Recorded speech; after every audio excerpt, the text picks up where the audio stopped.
मित्रांनो, आज भगवानराव पासलकरांनी मला खूप आग्रह केला होता की दादा तुम्ही आम्हाला अशा प्रकारचा मेळावा घेण्याच्या करता वेळ द्या। मित्रांनो, दुपारचे दिवस आहेत, उन्हाची तीव्रता आहे आणि त्याच्यामुळे लोक बाहेर पडायला थोडेसे काकू करतायत। पहिल्या टप्प्यातलं महाराष्ट्रातलं मतदान झालं, देशाच्या तुलनेमध्ये कमी झालं। दुसऱ्या टप्प्यातलं महाराष्ट्राचं मतदान झालं, ते पण पहिल्यापेक्षा थोडंसं वाढलं। खरी आता कार्यकर्त्यांची कसोटी आहे, बूथ वाईज काम करणाऱ्या बूथ प्रमुखाची आणि त्यांच्याबरोबर काम करणाऱ्या कमिटीची, पन्ना प्रमुखाची, अशी या सगळ्यांची ही महत्त्वाची जबाबदारी आहे। जे चांगलं काम करतील तिथं पर्सेंटेज वाढेल, जिथं आपण कमी पडू तिथं पर्सेंटेज कमी होईल। मी सुरुवातीलाच आपल्या सगळ्यांचं मनापासून स्वागत करतो। अनेकांना बोलवायचं होतं, परंतु वेळ मर्यादित असल्यामुळे ठराविक मान्यवरांनी इथं भाषणं केली। मला निवेदन पण अनेक प्रकारची आली। मित्रांनो, मी सगळ्या महाराष्ट्रामध्ये किंवा आपल्या भागामध्ये फिरत असताना सांगतो, बाबांनो, ही भावकीची गावकीची निवडणूक ही देशाचं भवितव्य ठरवणारी निवडणूक आहे। आज एवढा मोठा आपला देश सर्व दूरपर्यंत पसरलेला आहे। 135 ते 140 कोटी जनता, आपण सगळे 18 पगड जाती 12 बलुतेदार तिथं राहतो आणि आपापल्या परीनं काम करतो। देशाला स्वातंत्र्य मिळून 75 वर्षापेक्षा जास्त काळ लोटलाय, पण अजूनही काही भाग मूलभूत समस्येपासून दूर राहिलेला आहे। तसं बघितलं तर माझ्या पुणे शहराचा विचार करा, पिंपरी चिंचवडचा विचार करा, आजूबाजूचा हवेली तालुका असेल, शिरूर तालुका असेल, खेड तालुका असेल, मावळ तालुका असेल, मुळशी तालुका असेल, इथं इंडस्ट्री आली, इथं विकास झाला, इथं गुंतवणूक झाली, इथल्या लोकांना काम मिळतंय, इथल्या तरुण तरुणींना रोजगार मिळतोय। इव्हन पुरंदरला पण तेच आपण पाहतोय।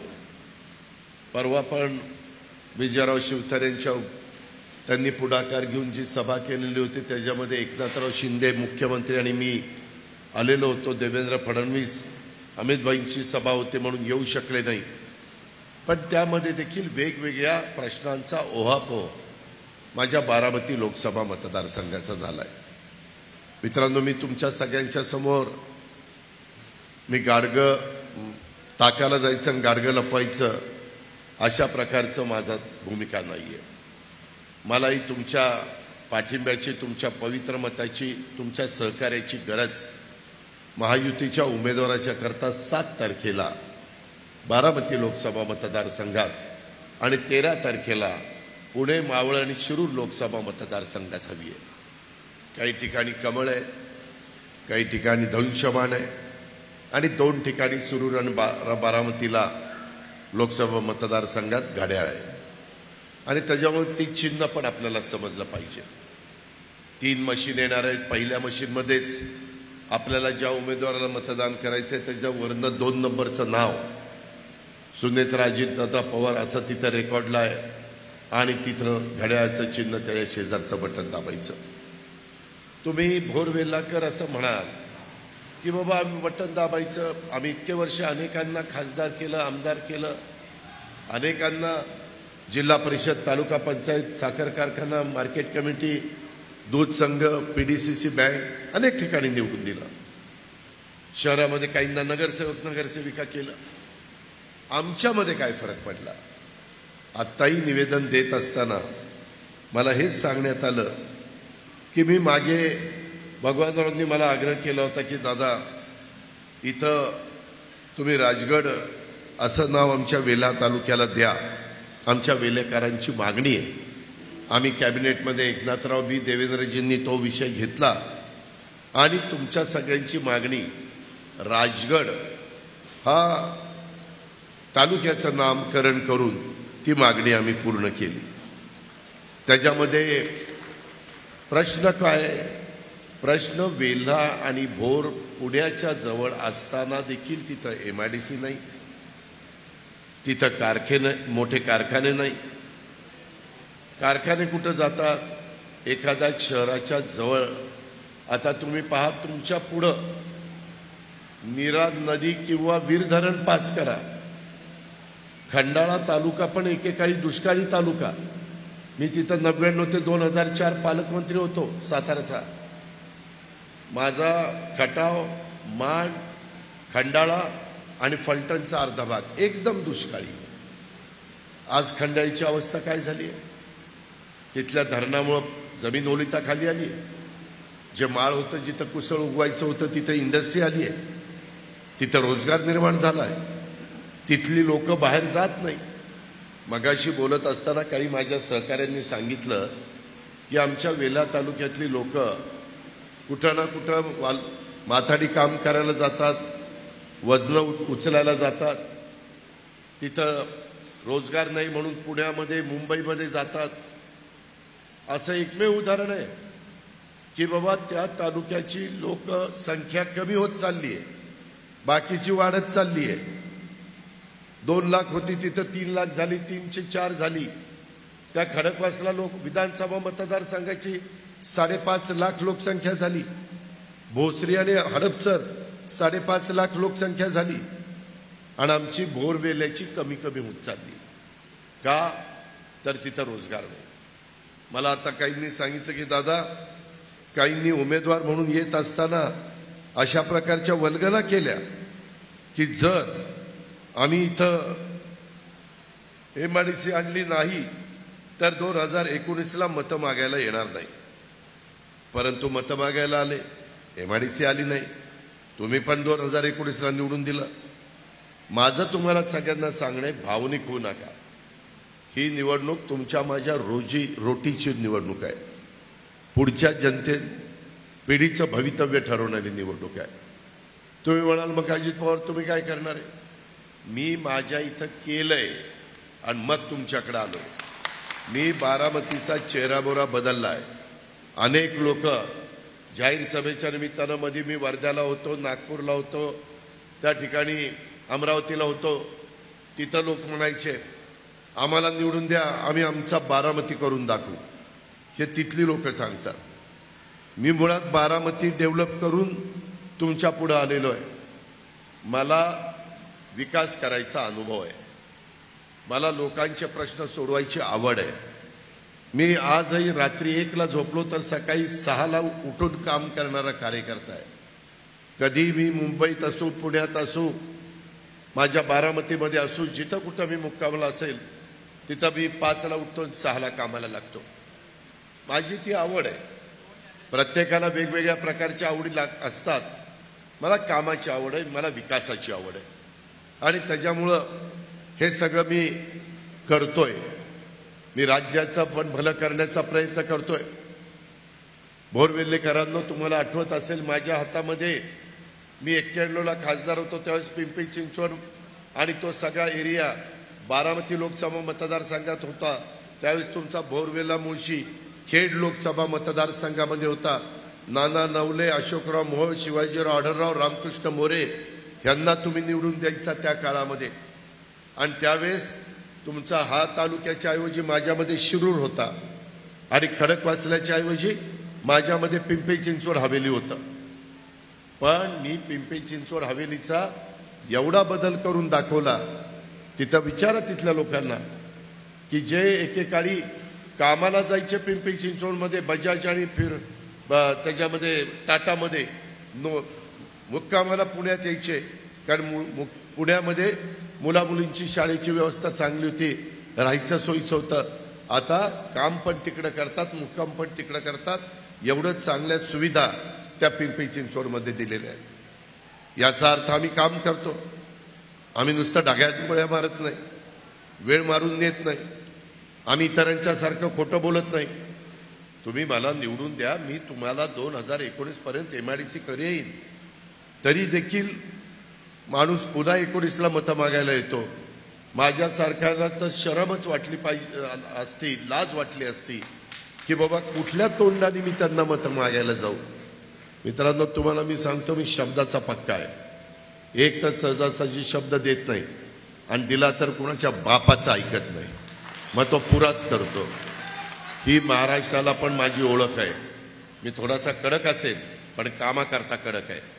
मी कारण नसताना जे बिनकामाचे आहेत त्यांच्यापुढं मी कडक भूमिका घेत असेल, पण कामाची माणसं आहेत त्यांना आपलंसं करण्याचा पण मी प्रयत्न करत असतो. मित्रांनो, आपल्या इथं वेगवेगळे प्रश्न आहेत. मुळात MIDCचा प्रश्न आहे. मी ते खातं आहे आमच्या उदय सामंतकडं, त्याच्याबद्दल तिथं MIDCचे CEO आहे. उद्याची आचारसंहिता संपू द्या. मला 4-5 वेगवेगळ्या जागा तुम्ही सुचवलेल्या आहेत.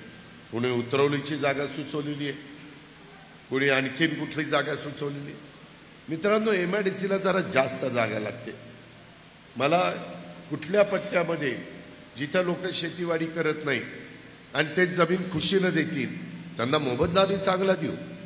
ती जमीन घेतल्यानंतर त्यांना काही पट्टीमध्ये मोबदला देऊ, जेणेकरून त्यांना दुसरी जमीन चांगली घेता येईल. ह्या प्रकारचं काम आम्ही महायुतीच्या मार्फत करू. आम्ही पण शेतकरी, आम्ही शेतकऱ्याला वाऱ्यावर सोडणारी माणसं नाही. मगाशी बोलत असताना मदत पुनर्वसनाचा मुद्दा इथं कोणी काढला. सुदैवाने माझ्या राष्ट्रवादी काँग्रेस पक्षाकडेच मदत पुनर्वसन खातं आहे, अनिल भाईदास पाटलांकडं. मी त्याच्याबद्दल त्याचे अधिकारी आपल्या काउन्सिल हॉलला बोलून तुम्हाला बोलून ती चर्चा करीन, पण तुम्ही पाठपुरावा केला पाहिजे. मी दर आठवड्याला पुण्यामध्ये असतो. अनेक जण इथं बसलेले मला भेटत असतात. त्याच्यामध्ये हे जे काही मुद्दे आता चर्चेला आलेले आहेत त्याच्यामध्ये मला महायुतीच्या सर्वच प्रमुखांना सांगायचं आहे की तुम्ही आता आपण दिलंय पत्र मग करेल अजित पवार, असं काम होत नाही. त्याकरता पिच्छा पुरवावा लागतो, पाठपुरावा करावा लागतो. आणि तुम्ही सारखा पाठपुरावा केला तर मी तुमच्यावर चिडणार नाही. उलट मी म्हणेल की हे बरोबर करतायत, आपण अधिकाऱ्यांना ठराविक टाईम दिला पाहिजे आणि काम करून दिलं पाहिजे. तशा प्रकारे आपण MIDCचा प्रश्न सोडू. हा माझा आजच्या सभेच्या निमित्तानं तुम्हाला शब्द आहे. त्याच्यामध्ये तुमच्या इथं गुंजवणी धरण आहे. आम्ही लोक बोलत असताना तुमच्या इथं आमचे विरोधक हे असाच प्रचार करतात, बघा आपलं भोरचं पाणी, नीरा देवघरचं, वीर पुरंदरमध्ये येतं, भाटघरचं चाललंय खाली, खाली चाललंय, आपण फक्त पाणी बघतोय, धरण आपल्या उशाशी आणि आपण मात्र उपाशी. ही आपली अवस्था. अशा प्रकारची भावना तुम्हा लोकांच्या मनामध्ये येते. मित्रांनो, त्या बाबतीमध्ये गुंजवणीचं पाण्याचं जे वाटप झालेलं आहे, आज कुटवड साहेब हयात नाहीत, मी त्यांना श्रद्धांजली अर्पण करतो, परंतु त्या काळामध्ये पण त्यांनी मला सांगितलं होतं अजित धरण करा आमच्या वेल्यामध्ये, पण आमच्याकडे लिफ्ट पण करा. माझ्या भागाशी कुलदीप कोंडे देशमुखांनी जे मुद्दे मांडले, आपलं शिवगंगा खोरं आणि त्या भागातल्या लिफ्ट, त्याही बद्दल मी त्या दिवशीच्या सभेमध्ये बोललो. आपल्याकडं जलसंपदा खातं आपल्याच देवेंद्र फडणवीस साहेबांच्याकडे, मुख्यमंत्र्यांची सही लागते, आपले शिवसेनेचे एकनाथराव शिंदे, त्याला पैसा लागतो. तुमच्यासमोर बोलतोय त्या अजित पवारांच्या हातात पैसा राज्याचा आहे. त्याच्यामुळं कुठं दुसरीकडे जायची गरज नाही. त्याकरता आपण जे काही तुम्हाला पाणी अलॉट झालेलं आहे ते पाणी तुम्हाला दिलं जाईल. त्या 3 तुमच्या लिफ्ट आहेत, त्याच्या पण मध्ये तुम्हाला मदत त्या ठिकाणी केली जाईल. त्याच्या संदर्भामध्ये बाकीचं पाणी हे जे काही पुरंदरला अलॉट केलेलं असेल ते तुम्हाला देऊन पुरंदरला बाकीचं दिलं जाईल. त्याच्या संदर्भामध्ये त्या कामाला गती दिली जाईल. अनेक धरणं करताना अनेक अडचणी आलेल्या आहेत. मी त्याचा थोडा बहुत साक्षीदार आहे. नीरा देवघर करत असताना त्या गावात रात्री 11-11, 12-12 वाजेपर्यंत रामराजे नाईक निंबाळकर जाऊन लोकांना कन्व्हिन्स करण्याचा प्रयत्न करत होते आणि मग ते धरण झालं. आणि अशा पद्धतीनं काही ब्रिटिशांच्या काळात धरणं झाली, काही त्याच्या नंतरच्या काळामध्ये झाली. ह्या पद्धतीच्या सगळ्या गोष्टी आहेत. मी आपल्याला पुन्हा सांगतो, जबाबदारीनं सांगतो, इथं सगळे माझ्या वेल्या आणि भोर तालुक्यातले नेतेगण आहेत, कार्यकर्ते आहेत. झटणारे कार्यकर्ते. मी तुम्हाला देत असताना, दुसऱ्याला देत असताना तुमचा घास तोंडातला काढून घेणार नाही. ती माझी दानत देखील नाही, तो माझा स्वभाव देखील नाही. त्याकरता आपल्याला तुम्हाला देऊन इतरांना द्यायचं आहे. त्याच्यामुळं काही जण सांगतात आपलं पाणी पळवलं. कुणी तसं पळवापळवी करणार नाही. कारण हे तुमचं सरकार आहे, हे सर्वसामान्यांचं सरकार आहे, हे शेतकऱ्यांचं सरकार आहे. आणि त्याच्यातून मग विजेचे प्रश्न, बाकीचे प्रश्न आपण सोडू. MIDCच्या बद्दल देखील मला लवकरच 7 तारखेचं आणि 13 तारखेचं मतदान झालं की 13 ते 4 जवळपास 17 आणि 4 21 दिवस 3 आठवड्यामध्ये आहेत. त्या 3 आठवड्यात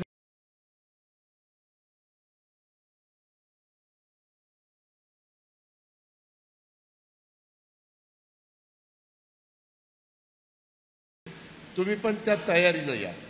मला दाखवा अजित इथं असं आहे, मात्र ती जमीन दाखवाल, ती जमीन आम्ही घेणार, त्याच्यावर शिक्के पडणार. परत तिथल्या लोकांनी मात्र नाराज व्हायचं नाही. मी काय हवेत MIDC करू शकत नाही. कुणाची तरी जमीन घेऊनच धरण करावं लागतं. कुणाची तरी घरदार जमीन जुमला गेला तरच पाणी अडवता येतं. कुणाची तरी जमीन घेतली तरच रिंग रोड होतो. कुणाच्या तरी जमीन घेतल्या तरच नॅशनल हायवे होतात. कुणाच्या तरी जमीन घेतल्या तरच विमानतळ होतं. कुणाच्या तरी जमीन घेतल्या तरच MIDC होती, तरच विकास होतो. ही बाब लक्षात घ्या. मात्र पूर्वी जे काही आमची धरणं करत असताना लोकांच्या जमिनी घेतल्या जायच्या आणि त्यांना पिळवणूक व्हायची, त्यांना नीट मोबदला मिळत नव्हता, खूप अडचणी आल्या. काहींनी त्याच्यामधनं वेगळं राजकारण केलं. पण सर्वसामान्य माणसाला मात्र कोयना धरण असेल, जी जुनी धरणं असतील ती करताना त्रास झाला. ही बाब आपण नाकारू शकत नाही. आता बदल केले. आता नॅशनल हायवे होताना पण लोक म्हणतात की दादा आता जरा इकडनं घ्या रे. म्हटलं का? नाही, माझं शेतातनं जातोय, मला पैसे जास्त मिळतील. पूर्वी म्हणायचे दादा तिकडनं घ्या, माझ्याकडनं घेऊ नका. हा बदल झालाय. समृद्धी महामार्गाच्या निमित्तानं ज्यावेळेस जमिनी घ्यायला सुरुवात देवेंद्र फडणवीसांनी केली, पहिल्यांदा जनतेने विरोध केला. ज्यावेळेस पैसे द्यायला सुरुवात केली त्यावेळेस जाऊन शेतकऱ्यांनी खुशीने पैसे घेतले. हीच गोष्ट माझ्या पाटस रोडला जो पालखी मार्ग संत तुकाराम महाराजांचा झालाय, देहूवरून पंढरपूरला जाणारा आणि आळंदीवरून जाणारा, हा आपल्या पुरंदर तालुक्यातनं, आपल्या हवेली तालुक्यातनं पुढं सातारा जिल्हा, पुढं माझ्या सोलापूर जिल्ह्यातनं पंढरपूरला पोहोचलाय. तिथेही जमीन घेताना लोकांनी जमीन दिल्या. का? तर मोबदला चांगला मिळतोय. आता MIDCलाही लोक जमिनी देतात. कारण मी बघितलं रांजणगावला, मी तळेगावला, चाकणला, त्या सगळ्या भागामध्ये लोकांनी जमिनी दिल्या. तशा पद्धतीनं आपल्यामध्ये जमीन देण्याची तयारी असेल तर मी तुम्हाला सांगतो की विधानसभेच्या निवडणुकीची आचारसंहिता लागण्याच्या आत तुम्ही सुचवलेल्या जमिनीवर शिक्के मारले जातील आणि जमीन घेण्याच्या करता जी प्रक्रिया सुरू असते ती प्रक्रिया सुरू केली जाईल. शिक्के लागलेले असतील आणि त्याच्यात कुणाचा विरोध नसेल तर भालचंद्रजी, त्याच्यामध्ये तुम्हाला मी सांगतो, त्याच्यामध्ये विक्रम, मी तुला सांगतो की आम्ही पुढे जायला आमची काही अडचण असणार नाही. मी मगाशीच तुम्हाला सांगितलं, विकास पाहिजे असेल, तुम्हाला तुमच्या इथली घरं बंद व्हावी असं वाटत नसेल, तुमची बोरवेल्याची लोकसंख्या दिवसेंदिवस कमी होती, ती कमी होऊ नये असं वाटत असेल तर तुम्हाला थोडं काही सोसावं लागेल. पण सोसत असताना तुमच्यावर अन्याय पण केला जाणार नाही. ह्या पद्धतीनं ती जमीन घेऊन मग आमचे उद्योगपती पण ओळखीचे. आता आमच्या नरेंद्रभाई मोदी, अमितभाई शाह यांच्याशी ओळखी झाल्या.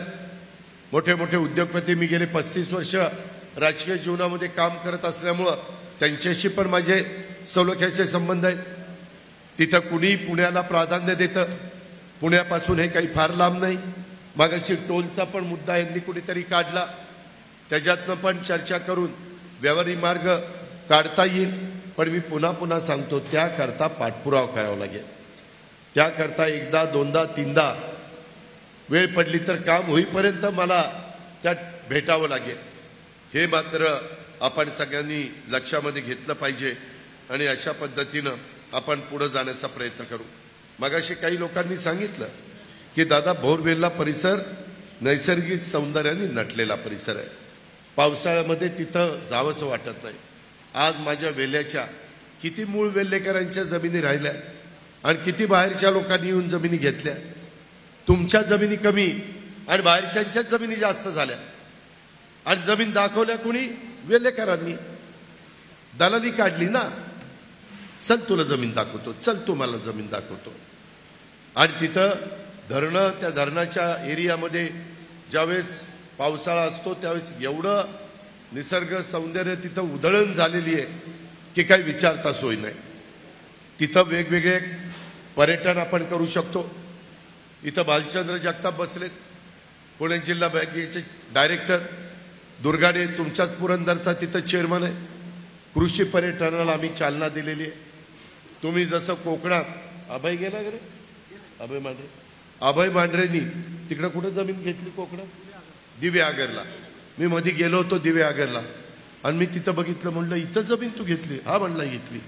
आणि त्यांनी काही खोल्या बांधल्यात, काही चांगल्या सुविधा दिल्या आणि तिथं लोक पर्यटनाला येतात, त्यांना ते भाड्याने देतात, त्याच्यातनं चांगले पैसे कमवतात, चांगले पैसे मिळतात. मित्रांनो, डोकं पाहिजे. जाऊन सारखंच वजन नाही उचलायची.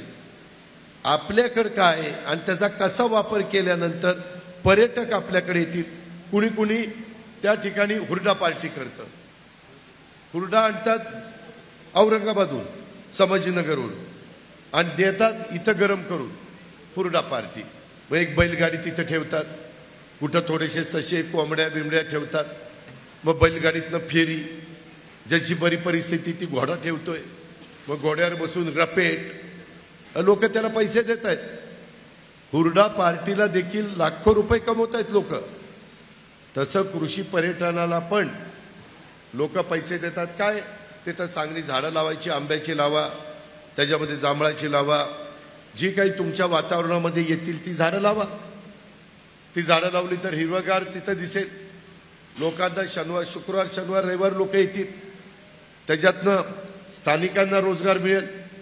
अहो, काही काही ठिकाणी महाबळेश्वरला जातात, तिथं स्ट्रॉबेरीचे आणि गाजर आणि मक्याची कणसं, म्हणजे त्या मक्याचा पैसा कमवतात. तिथं त्याला कोण लिंबू आणि तिखट मीठ लावते की लोक खात आहेत मस्तपैकी मक्याची कणसं. डोकं पाहिजे, पैसा मिळतो आणि चिकाटी पाहिजे, कष्ट करण्याची तयारी पाहिजे. तुमची आहे. तुम्ही एवढी ओझी डोक्यावर घेता तर हे तर काहीच नाही ओझं. हे फक्त हलकं फुलकं काम आहे, पण स्वच्छ केलं पाहिजे. उगीच काहीतरी ते पाणी आण म्हटलं की पाण्याचे ते ग्लासमध्ये मोठं मोठं झेंदर पाणी, ती कशाला पाणी पिलते? जरा ट्रे पाहिजे, स्वच्छ ग्लास पुसलेला पाहिजे, तिथं माशा नसल्या पाहिजे, लोकांना प्लेट बीट स्वच्छ लागतात, तिथं झाडलोट चांगली पाहिजे. त्याला काय लागतं? स्वच्छतेची आवड लागते, बाकी काय लागतं? आणि चांगलं झणझणीत झुणका भाकर, पिठलं भाकरी, नाचणीची भाकरी, ज्वारीची भाकरी, तांदळाची भाकरी, मक्याची भाकरी, जोरात ताव मारताय आणि तिथं जेवल्यावर पोटभर पैसे पण द्यायला मागं पुढं बघत नाही. ह्या पद्धतीनं आपल्याला कृषी पर्यटन करता येतं. त्याच्याकरता मी पुणे जिल्हा मध्यवर्ती सहकारी बँकेतनं तुम्हाला रिजनेबल दरामध्ये निधी देण्याच्या करता, लोन देण्याच्या करता तयार आहे. आत्ता स्वतः देशाचे पंतप्रधान तिसऱ्यांदा होण्याच्या करता मोदी साहेब निघाले. मुद्रा लोन पूर्वी 10 लाखाचं असायचं, आता 20 लाखाचं केलंय. त्याला जामीनदार नाही, फक्त घेतलेले पैसे मात्र फेडायचे. तेवढं मात्र काम करा. पहिल्यांदा नीट डोकं चालवा, कशाला पैसे घ्यायचे आणि ते गुंतवले तर आपण परतफेड करणार आहे का, ह्याची हमी तुम्हाला पाहिजे आणि त्या प्रकारे करा. आता इथं किल्ले, रायरेश्वर, राजगड ह्या सगळ्याच्या ठिकाणी वेगवेगळ्या प्रकारे इथं नेकलेस पॉइंट, नागेश्वर, बनेश्वर, अमकं तमकं. अहो, मी तर मध्ये बनेश्वरला एका सभेला गेलो होतो. ते नसरापूर झाल्यावर काय कचरा रा रा रा रा रा रा नसरापूर ओलांडल्यावर एवढा कचरा तिथं टाकलाय की काय विचारतात सोय नाही. तुम्हाला वाटत नाही की आपण इथं घाण टाकली की बाहेरची लोक कशी येते? त्या कचऱ्याची विल्हेवाट लावली पाहिजे. तुम्ही म्हणाल आम्ही कशी लावायची? तुम्ही आम्हाला सांगा, आम्ही जिल्हा परिषदेला सांगू. कचऱ्यावर प्रक्रिया करणारी नवी टेक्नॉलॉजी आलेली. PMRDA मध्ये तुमचा भाग येत असेल तर मी PMRDAला सांगेन की हे आपल्याला करायचंय. मागाशी काहींनी रस्त्याच्या बद्दल सांगितल्या, त्या गोष्टी आपल्याला DPC मध्ये राज्य सरकारमधनं किंवा आपल्या PMRDA मधनं जिल्हा परिषदेमधनं घेता येऊ शकतात. त्याच्यामध्ये आपल्या तालुक्याला ऐतिहासिक वारसा युगपुरुष छत्रपती शिवाजी महाराजांच्या पदस्पर्शाने पावन झालेला तुमचा परिसर आहे. मध्ये मी सईबाईंचं तिथलं एक चांगलं काम समाधीचं करायचं ठरवलं. आता मी बघतोय, मला काही जण दाखवत होते की दादा तुम्हीच केलेली कामं, काहींनी पुस्तिका छापली हे आताच्या खासदारांनी, आणि माझीच कामं निम्मी अर्धी त्याच्यात दाखवली. मी केलं. बारामतीतल्या तर सगळ्या इमारती मी बांधल्या आणि फोटो मात्र दाखवले, हे मी केलेलं आहे. मित्रांनो, जर ते केलेलं आहे तर भोरमध्ये काय केलं ते सांगा. भोरमध्ये तर काहीच केलं नाही, वेल्यात काही केलेलं नाही, नुसती भाषणं. अरे मी तर सकाळी 7 वाजल्यापासून रात्रीपर्यंत भाषणं करीन, पण भाषणं करून यांचं पोट भरणार आहे का? याला काहीतरी कृती करावी लागेल ना, काहीतरी निर्णय घ्यावा लागेल ना. त्याच्याकरता प्रशासनावर तुमची पकड असली पाहिजे ना. अधिकाऱ्यांना सांगितलं तर अधिकाऱ्यांनी पण समजलं पाहिजे, याला यांनी सांगितलं म्हणल्यावर काम केलं पाहिजे, असा तुमचा दरारा असला पाहिजे. परंतु तसा नाहीये. आता 3 वेळेला तुम्ही त्या ठिकाणी त्यांना निवडून दिलं, त्याच्यातनं काहीच तुम्हाला मिळालं नाही. आता मी म्हणतो त्यांना एकदा निवडून द्या. मगाशी कुणीतरी सांगितलं बोलत असताना, दादा आम्ही तुम्हाला निवडून देऊ, परंतु तुमच्या उमेदवाराला निवडून देताना जर नाही एमआयडीसी आली तर त्या ठिकाणी आम्ही 2024ला तुम्हाला मग परत तिथं उभं करणार नाही. अरे मीच उभा राहणार नाही तर तुम्ही काय मला उभं करताय? कारण माझंच मन मला खाई की मला कुठला राईट आहे बोरवेल्याकडे जायचा.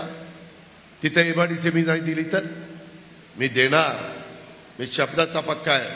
आणि त्याच्यामुळं तुम्ही त्या संदर्भामध्ये मला साथ द्या, मी तुम्हाला मदत करायला तयार आहे.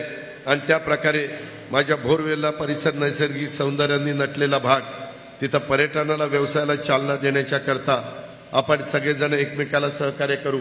पर्यटनाचे पण आमचे पर्यटन विभाग आहे, त्याला चांगला निधी असतो, त्यातलाही निधी मी तुमच्याकरता देऊ शकतो. कारण पर्यटनाला निधी द्यायचं माझ्या हातात आहे. मी निधी वाटप करत असताना त्या मंत्र्याला म्हणेन मी निधी तुला देतो एवढा, पण माझ्या भोरवेल्याला एवढा दिला तर तुला एवढा. ती लगेच म्हणेल बाबा मी देतो तुला. आपल्या ग्रामीण भागात म्हणतात, जेवणाची पंगत बसली आपल्या लग्नाची, वाढप्या ओळखीचा असला तर चांगलं मिळतंय, भरपूर मिळतंय. तसं वाढप्या माझ्या हातात आहे, तिजोरी किती वाढायची काय करायचं ते. त्याच्यामुळे तुम्ही ती काळजी करू नका. मी महायुतीच्या उमेदवाराला मतं मिळवण्याच्या करता हे सांगतो, हे डोक्यातनं काढा. मी पुन्हा पुन्हा सांगतो, मला काम करायला आवडतं, मला विकास करायला आवडतो आणि त्या पद्धतीनं आपण त्याच्यामध्ये पुढे जाऊ. त्याच्यामध्ये ऐतिहासिक माझ्या भोरवेल्ल्यामध्ये किल्ल्याची पार्श्वभूमी आहे ह्या तालुक्याला आणि गड किल्ले संवर्धनासाठी आम्ही यंदाच्या बजेटमध्ये तिथं टाकलेलं आहे की महाराष्ट्रातल्या गड किल्लेचं आम्ही संवर्धन करणार, त्याला निधी देणार, तो ऐतिहासिक ठेवा जपण्याच्या करता आम्ही प्रयत्न करणार. त्याच्याही बाबतीमध्ये आम्ही तर जाहीर केलेलं आहे, आम्हाला तर सगळीकडे द्यायचं आहे, परंतु देताना पहिल्यांदा मी तुम्हाला देईन, ही आपली तयारी आहे. त्याच्यामध्ये ते मतदान दरवर्षी कमी होत आहे, तरुण वर्ग शहराकडे जातोय, वयस्कर मंडळी फक्त गावामध्ये राहत आहेत. चित्र बदलण्याच्या दृष्टीनं काम केलं पाहिजे. आज तुमच्याकडं राज्य आणि राष्ट्रीय स्तरावरचे कुस्तीगीर आहे, एक प्रकारे कुस्तीगिरांची खाण तुमची आहे. क्रीडा संकुल पाहिजे, मला जागा दाखवा. क्रीडा खातं संजय बनसोडे माझ्या राष्ट्रवादीचा कार्यकर्ता आहे, मीच त्याला, आम्ही सगळ्यांनी मिळून लातूरचा उदगीरचा तो कार्यकर्ता आहे. त्याच्याकडे क्रीडा खातं युवक कल्याण खातं आणि बंदरे खातं. तिथं मी त्याला सांगेन की आपल्याला इथं ह्या मुलांना राज्य राष्ट्रीय स्तरावर कुस्तीगीर, अलीकडे मुली पण चांगल्या कुस्त्या खेळतात, मुलंही खेळतात, मी ते करून द्यायला तयार आहे. परंतु त्याच्याकरता वस्ताद चांगला पाहिजे. हो ना, त्याला तिथं आवडीनं, जसं मागे मी हरिश्चंद्र बिराजदारांना मदत करायचो, मी वेगवेगळ्या सहकाऱ्यांना मदत करायचो, परंतु ते तिथं स्वतः ठासून उभे राहायचे. वस्ताद चांगला असला पाहिजे. आता मी परवा अमोल बुचाडेकडे गेलेलो होतो. माझ्या बाळासाहेब, तुम्ही आपल्या वारज्याच्या ठिकाणी मारुंजीला गेलो होतो. खूप चांगलं त्यानं ते संकुल केलेलं आहे. तो स्वतः हिंद केसरी आहे आणि आवडीनं केलेलं आहे. चांगले पैलवान तिथं तयार होत आहेत आणि शिकवण्याच्या करता पण इंग्लिश मिडियम स्कूल केलंय. म्हणजे नुसतं पैलवानकी नाही, पैलवानकी पण कर आणि शिक्षण पण चांगलं कर. आणि इतक्या पालकांनी तिथं मुलांना ठेवलंय. तुम्ही कधीतरी जाऊन बघा. तशा प्रकारे आपल्याला करता येईल. त्यामध्ये काही उद्योगपतींना मी सांगितलं की तुमचा CSR आहे, तो CSR तिथं जर आम्हाला खर्चाला द्या, ते देतील.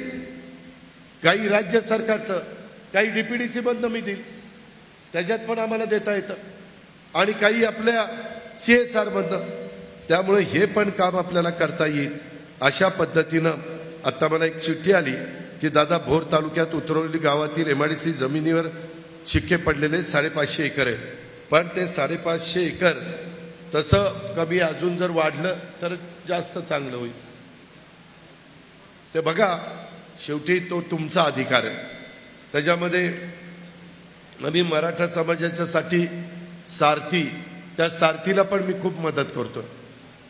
त्याच्यामध्ये अण्णासाहेब पाटील महामंडळामार्फत एवढी कर्ज प्रकरण केलेली आहे, त्याचं व्याज 5 वर्षाचं आम्ही भरतोय आणि त्या मुलाला, त्या मुलीला उभं करण्याचा प्रयत्न करतोय. सगळ्या जाती धर्माच्या लोकांच्या करता आपल्याकडे योजना आहेत, आपल्याकडे निधी आहे. फक्त घेतलेला निधी बिनव्याजी घेतलेला असले तर हप्ता मात्र गेला पाहिजे, ते मात्र थकवता कामा नये.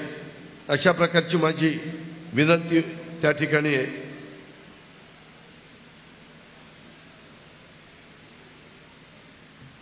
आता वेगवेगळे अनेक इथं सूचना येत आहेत. राजगड आणि तोरणा किल्ला रोपवे जोडले गेल्यास राजगड आणि तोरणा किल्ल्यास पर्यटक आणि आबालवृद्ध येणाऱ्या संख्येत वाढ होईल. जरूर आपल्या इथं सिंहगडला एवढी गर्दी असती की विचारता सोय नाही. राजगड आणि तोरणाला हे जे काही आपलं रोपवे, त्याला किती खर्च येतो?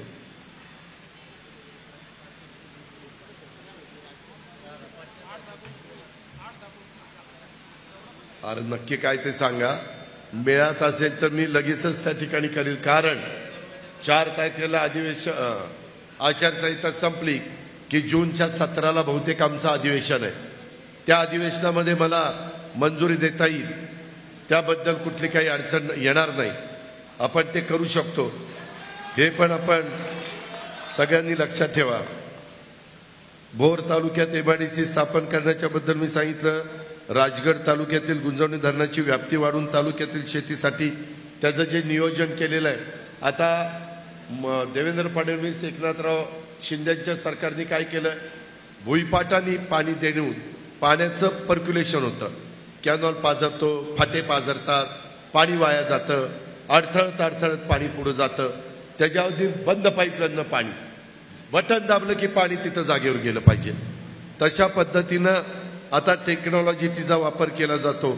त्याच्यातून जे काही पाण्याची बचत होईल. आणि आत्ता तुम्हाला दिलेलं पाणी, कारण धरण करतानाच त्या पाण्याचं वाटप झालेलं असतं. ह्या सगळ्याचा ताळमेळ आपण त्या ठिकाणी घालू आणि तुम्हाला शेतीसाठी जे पाणी पाहिजे ते उपलब्ध करून देऊ.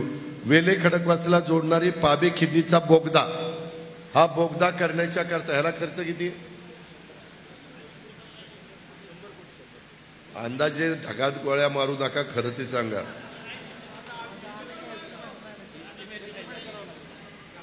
आपण त्याच्यात फॉरेस्ट आहे का? फॉरेस्ट असेल तर मला त्रास होईल, फॉरेस्ट नसेल आणि त्याच्यातनं तुमचं भलं होत असेल तर मी ते त्या ठिकाणी करण्याच्या करता तुम्हाला मदत करेल. आम्ही आमच्या जाहीरनाम्यामध्येच ते सांगायला तयार आहे. त्याबद्दल आपण काळजी करू नका.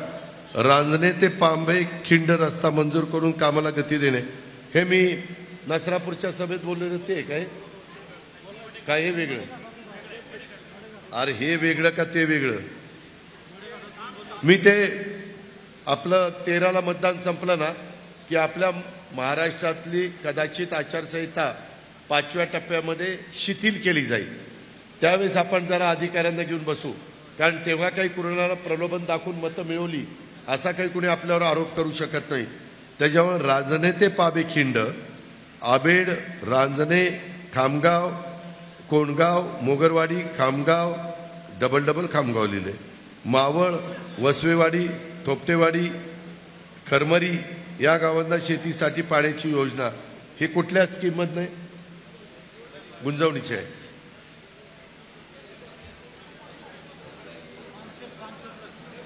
याला काय रे, तुम्हालाच माहित नाही, काही मला सांगताय. एक म्हणताय खान 501, एक म्हणताय खडकवासला, एक म्हणताय गुंजवणी. नाही, मी हे अधिकाऱ्यांशी चर्चा करीत. तुम्ही ज्यांनी दिलंय, खरं तर भगवानरावांनीच हे दिलंय, पण मडेघाटातून महाडला जोडणाऱ्या रस्त्याचं ह्या कामाला गती देणं याबद्दल पण काहीतरी त्याच्यात अडचण आहे, पण मी त्याबद्दल चर्चा करून मार्ग काढीन. पुणे महानगरपालिकेत भोरवेला मुळशी तालुक्यातील तरुण तरुणी यास 10% आरक्षणाच्या माध्यमातून नोकऱ्या उपलब्ध करून द्याव्यात. भोरवेला मुळशीलाच का? बारामती, इंदापूर, दौंडने काय घोडं मारलंय? धरणग्रस्त असला तरी कुठलाही धरणग्रस्त, उजनीचे धरणग्रस्त, ऑलरेडी धरणग्रस्ताला 4 का 5% आरक्षण आहेच, मग आहेच ना. तिन्ही तालुक्यातील पर्यटनाला विशेष विकास करणे, ते मी सांगितलं.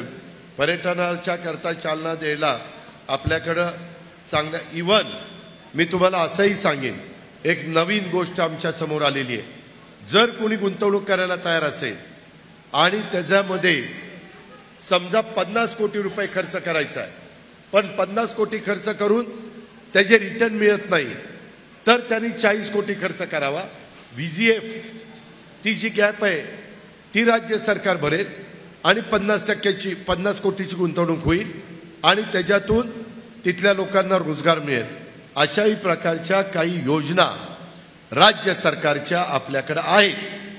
कदाचित त्या तुम्हाला माहिती नव्हत्या, परंतु त्या तुम्हाला माहिती करून मी ह्यामध्ये मार्ग तुम्हाला काढून देईल. मित्रांनो, हे सगळं करत असताना माझी आपल्याला एक हात जोडून विनंती आहे की ह्याबद्दल मात्र तुम्हाला ह्यावेळेस घड्याळाच्या चित्राच्या शेजारचं बटन 7 तारखेला दाबावं लागेल. आता दरवर्षी दर इलेक्शनला घड्याळाच्या शेजारचं बटन दाबायच्या, पण निवडून जाणारा मोदी साहेबांना विरोध करायला जायचा. आता निवडून जाणारा मोदी साहेबांना सपोर्ट करायला जाणार आहे. आज मोदी साहेबांचं 10 वर्षाची कारकीर्द तुमच्या समोर आहे. आपल्या राज्यापेक्षा त्यांचं बजेट प्रचंड मोठं असतं. जसं आम्ही पुण्यामध्ये मेट्रोला त्यांच्याकडनं पैसा आणला, 24/7 पिण्याच्या पाण्याची योजना राबवण्याच्या करता पैसा आला, नदी सुधार कार्यक्रमाच्या करता कोट्यावधी रुपयाचा निधी आला, इकॉनॉमी विकास सेक्शन EWS यांना घरं बांधण्याच्या करता निधी आला, सिवरेज ट्रीटमेंट प्लांट STP ते तयार करण्याच्या करता पैसा आला. अशा पद्धतीचा पैसा बारामती लोकसभा मतदारसंघात निधी गेल्या 10 वर्षामध्ये आपल्या खासदारांनी फक्त तिथं विरोधच केला, टीकाच केली. त्यामुळं त्यांना त्याच्यातनं काय मिळालं मला माहित नाही, पण आपल्या मतदारांचं नुकसान झालं. आता हे नुकसान आपल्याला करायचं नाही. आया बहिणींनो, मला तुम्हालाही सांगायचं आहे, ही निवडणूक भावनिक करू नका. ही निवडणूक आपलं पुढचं भवितव्य उज्ज्वल करण्याची आहे. आणि मी ज्या गोष्टी तुम्हाला सांगितल्या, वेला तालुका तर अवघ्या 2 जिल्हा परिषदेचा गट असणारा तालुका, फार मोठा तालुका नाही. आम्ही मोठ्या मोठ्या तालुक्यांचा विकास केलाय. भोरवेला त्या दृष्टिकोनातनं मुळशी हे लहान तालुके आहेत, ह्याची जाणीव माझ्या भोरवेला मुळशीकरांनी ठेवावी आणि या प्रकारे आपण तिसऱ्यांदा नरेंद्र मोदी साहेबांना पंतप्रधान करण्याच्या करता त्यांच्या विचाराचे खासदार मग शिवाजीराव आढळराव पाटील घड्याळ शिरूरमधनं, सुनेत्रा पवार घड्याळ बारामती लोकसभा मतदारसंघातनं, पुणे शहरातनं कमळ मुरलीधर मोहोळ आणि आमचं असणारं धनुष्यबाण हे आमच्या मावळातनं श्रीरंगप्पा बारणे, अशा पद्धतीनं आम्ही वेगवेगळ्या विचाराचे असलो तरी विकासाच्या करता आम्ही एकत्र आलेलो आहे. एकमेकाची नुसती उणीधुणी काढून, एकमेकाशी भांडून, एकमेकाची लपतरं काढून मित्रांनो विकास होत नाही. आज तुम्ही टीव्हीवर बघा, यांनी काहीतरी बोलायचं, त्यांनी काहीतरी बोलायचं, एकदम खालच्या तळाचं राजकारण चाललंय. अरे याच्यातनं आम्हाला काय मिळणार आहे? आम्हाला म्हणजे मतदारांना काय मिळणार आहे? ह्याचा विचार सुज्ञ मतदार या नात्याने माझ्या भोरवेला मुळशीकरांनी केला पाहिजे. मित्रांनो, ह्याच्यामध्ये उद्याच्याला 29 तारखेला सोमवारी मोदी साहेबांची सभा बारामती, पुणे, शिरूर आणि मावळ लोकसभा मतदारसंघामध्ये होती. रेसकोर्सवर सभा आहे, प्रचंड मोठं ग्राउंड आहे, संध्याकाळची उन्हाची तीव्रता लागायची काही कारण नाही. आपण आता त्यांचे विचार टीव्हीमध्ये बघतो, रेडिओवर ऐकतो, पेपरमध्ये वाचतो. माझं म्हणणं असं आहे की तुम्ही आता प्रत्यक्षात मोदी साहेब आपल्या इथे येत आहेत तर त्यांचे विचार ऐकण्याच्या करता जरूर भोर, वेला, मुळशी काही फार लांब नाही. तुम्ही लोकांनी आलं पाहिजे. काही जण तर इथंच राहता, वेळ काढव, तिथं या आणि तिथं सभा ऐका. अशा प्रकारची माझी महायुतीच्या तर्फे तुम्हाला सगळ्यांना आग्रहाची विनंती आहे. पुणे, पानशेत, घोल, कुंभे तालुका निजापूर, जिल्हा रायगड, रस्ता करणे PMJSY मधून सर्वे केलेला आहे. वेला तालुक्यातील वाड्या वस्त्यावर राहणारा माझा धनगर समाज वन विभागाच्या अडचणी, रस्ते, लाईट नेण्यासाठी याच्याबद्दल देखील आम्ही यावेळेस धनगर समाजाच्या करता 1000 कोटीचं बजेट ठेवलेलं आहे. त्यांना पण घरं बांधणीचा कार्यक्रम दिलेला आहे. त्यांच्याही मुलामुलींना शिक्षणाच्या करता सवलती दिलेल्या आहे. ते वाड्या वस्त्यावर, पाड्यावर, तांड्यावर राहतात, त्याकरता देखील आपल्या वेगवेगळ्या योजना आहेत. त्याच्या संदर्भात मला त्यांचं पुढारपण जे करतात त्यांनी भेटावं. मी त्याच्यामध्ये त्यांना मदत करायला तयार आहे. अशा प्रकारची म्हणजे मुळातच योजना आहेच आपल्याकडं, तर ती त्यांच्याकरता राबवायला आमची कुणाची हरकत असण्याचं काही कारण नाही. अशा प्रकारची विनंती देखील मी आपल्या सर्व सहकारी मित्रांना करतो. इतर पण वेगवेगळ्या प्रकारची निवेदनं माझ्या लोकांनी दिलेली आहे. वेला, भोर तालुका बांबूला GI मिळावा त्याच्याहीबद्दल काहींचा पाठपुरावा चालला. मित्रांनो, पूर्वीच्या काळामध्ये तुमच्याकडं प्रचंड मोठ्या प्रमाणात घनदाट जंगल होतं, परंतु तुमच्या वडीलधाऱ्यांनी, तुम्ही नाही, तुमच्या वडीलधाऱ्यांनी कोळसा कोळसा कोळसा करून आपलं जंगल संपून टाकलं. सगळ्यांना माहिती आहे, मी खोटं बोलत नाही. आता कायदे कडक केलेले, आता त्याच्यामध्ये बांबूची शेती करता येते. बांबू कापला की पुन्हा येतो. प्रचंड मोठ्या प्रमाणावर त्याची वाढ आहे. त्याच्यातनं रोजगार पण प्रचंड मिळतो आणि आपल्या हवामानाला बांबू पोषक आहे. त्याकरता बांबूच्या लागवडीकरता पण मोदी साहेबांनी मार्ग काढलेला आहे. रोजगार हमी योजनेशी निगडीत राष्ट्रीय फलोत्पादन योजनेमध्ये आणि त्या वेगवेगळ्या केंद्राच्या योजनेत बांबूचा अंतर्भाव केलेला आहे. आम्ही बांबूच्या बाबतीमध्ये पाशा पटेल, तुम्हाला नाव माहिती असेल, माजी आमदार, त्यांना आता मी एका कमिटीचा अध्यक्ष केलेला आहे. स्वतः एकनाथराव शिंदेची जमीन, शेतीवाडी, घर, गाव हे महाबळेश्वरच्या तिथं आहे. तिथंही त्यांनी बांबूच्या बद्दल, बांबूमध्ये एवढे प्रकार आहेत की तुम्ही पण आश्चर्यचकित व्हाल.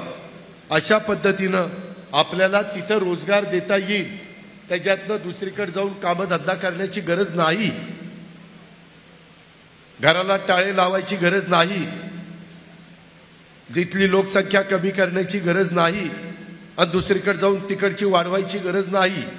आपल्याच त्या भागामध्ये रोजगार आणि हे सगळं काम त्या बाबतीमध्ये तुम्हाला करून देतो. त्याच्यामध्ये राजगड तालुक्यातील दोन्ही महापुरुषांचे अनावरण थांबलेले आहे, याची दखल घ्यावी। आता कुठल्या महापुरुषांचं अनावरण थांबलं हे मला आता सगळं सांगू नका। मी ह्यांना सगळ्यांना असं वाटायला लागलं की अजित पवार आता भाषण करणार महाराष्ट्रातनं पळून जाणार कुठंतरी। अरे नाही, एक मिनिट मी इथंच आहे। आता काही गोष्टी सांगताना आचारसंहितेचा भंग होईल, त्याच्याकरता मी मगाशी सांगितलं आचारसंहिता संपली, दर आठवड्याला सर्किट हाऊसला आहे, दर आठवड्याला काउन्सिल हॉलला आहे, सकाळी 7ला आहे, काही उठायच्या आधी तिथं जाऊन बसतोय। या बसा, भेटा, अडचण सांगा, अधिकाऱ्यांना बोलवतो, हे असं म्हणतायत, तुझं काय म्हणणं आहे, दोघांशी चर्चा करील, मार्ग काढून प्रश्न निकाली काढी। आहे ना तेवढी आपली ताकद। या प्रकारे आपण पुढे जाण्याचं काम करू।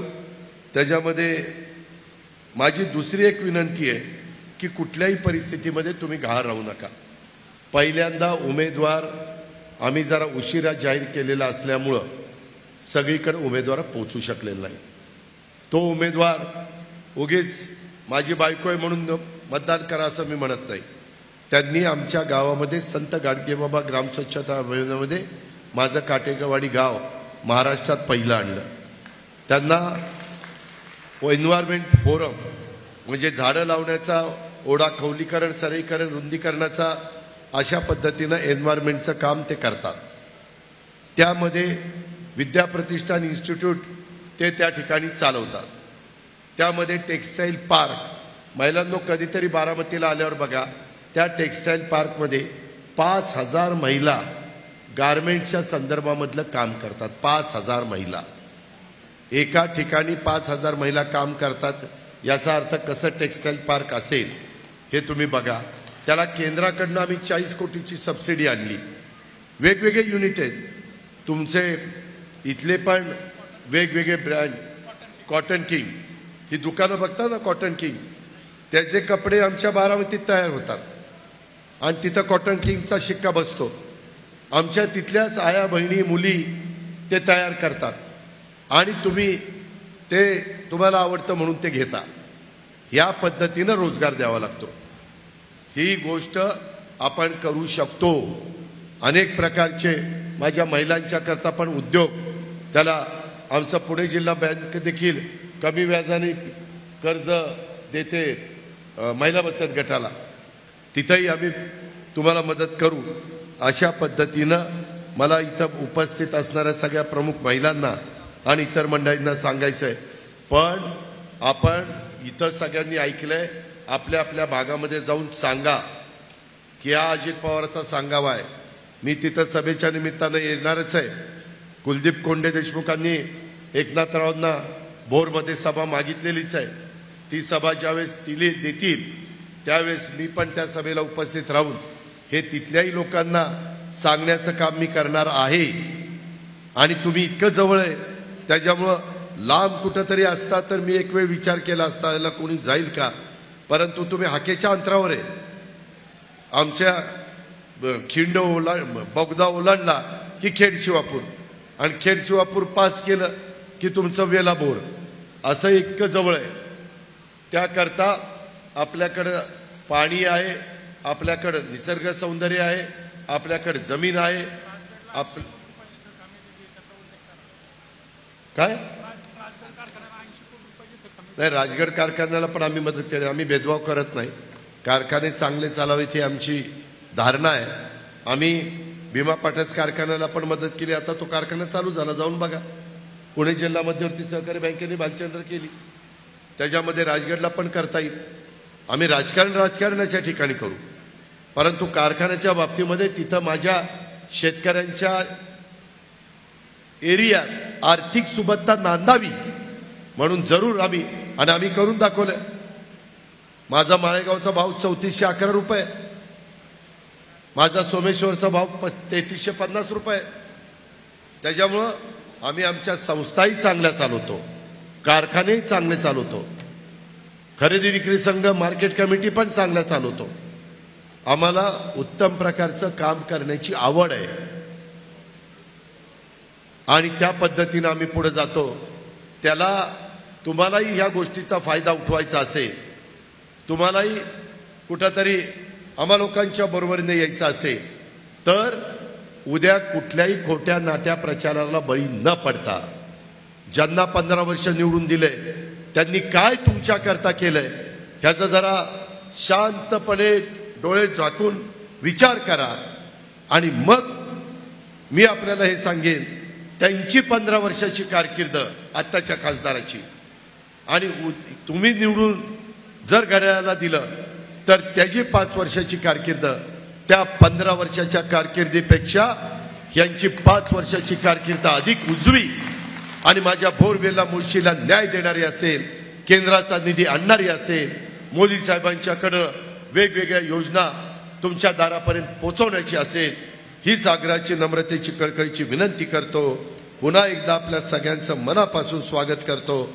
संयोजक या नात्याने भगवानराव आणि ज्यांनी ज्यांनी ही सभा आयोजित केली त्या सगळ्या संयोजकांचं मनापासून आभार मानतो आणि आपल्या सगळ्यांची रजा घेतो. जय हिंद, जय महाराष्ट्र.